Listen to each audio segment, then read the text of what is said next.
अगर मैं आपसे कहूं कि एक इंसान की बलि इसलिए दी गई क्योंकि किसी ने सपना देखा था, तो क्या आप यकीन करेंगे?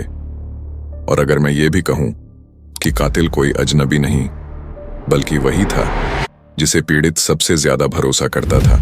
आज की कहानी कोई अफवाह नहीं, ये कहानी है अंधविश्वास की और उस सच की जो बहुत देर से सामने आया।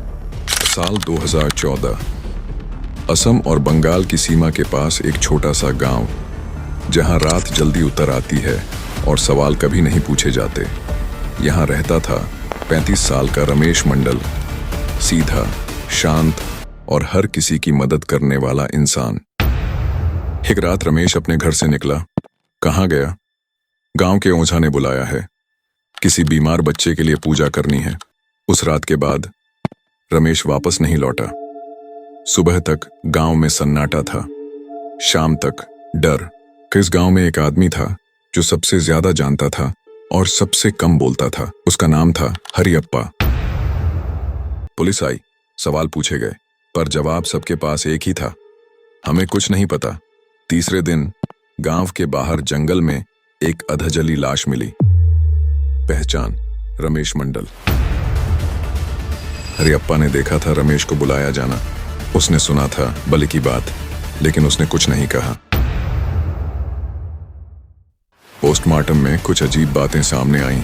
शरीर पर तेज हथियार के निशान नहीं थे, लेकिन हड्डियां टूटी हुई थीं और शरीर से कुछ अंग गायब थे। पुलिस समझ गई ये कोई आम हत्या नहीं थी। सच्चाई किसी ने बताई नहीं। पुलिस ने उसे पढ़ लिया। हरियप्पा के शब्द नहीं, उसकी चुप्पी ने सब कुछ उजागर कर दिया। जांच बढ़ी और हर रास्ता एक ही जगह आकर रुकता।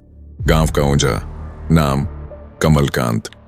पूछताछ में उसने पहले सब नकार दिया, लेकिन उसके फोन से जो मिला वो सब कुछ बदलने के लिए काफी था।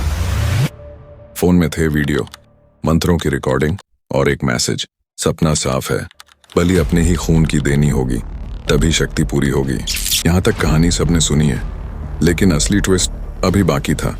पुलिस को पता चला ओझा ने रमेश को नहीं चुना था बलि के लिए। जिस इंसान का नाम आया था वो कोई और था, लेकिन गांव वालों ने डर में आकर नाम बदल दिया। और जिस इंसान ने सबसे पहले रमेश को ओझा के पास भेजा, वही था उसका सबसे करीबी दोस्त। इस कहानी में सबसे बड़ा गुनाह किसी ने किया नहीं, किसी ने रोका भी नहीं।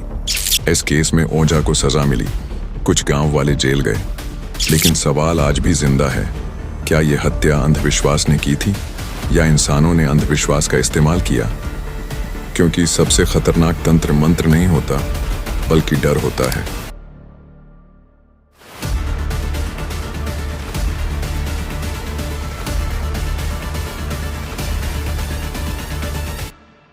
एक बात जो यहां समझना जरूरी है, यह बलि किसी आत्मा के लिए नहीं दी गई थी, न किसी श्राप को रोकने के लिए, न किसी अनदेखी शक्ति को खुश करने के लिए। यह बलि दी गई थी डर को जिंदा रखने के लिए, ताकि सवाल कोई न पूछे और जवाब सिर्फ एक आदमी के पास रहे। रमेश इसलिए नहीं चुना गया क्योंकि वो खास था, बल्कि इसलिए क्योंकि वो आसान था।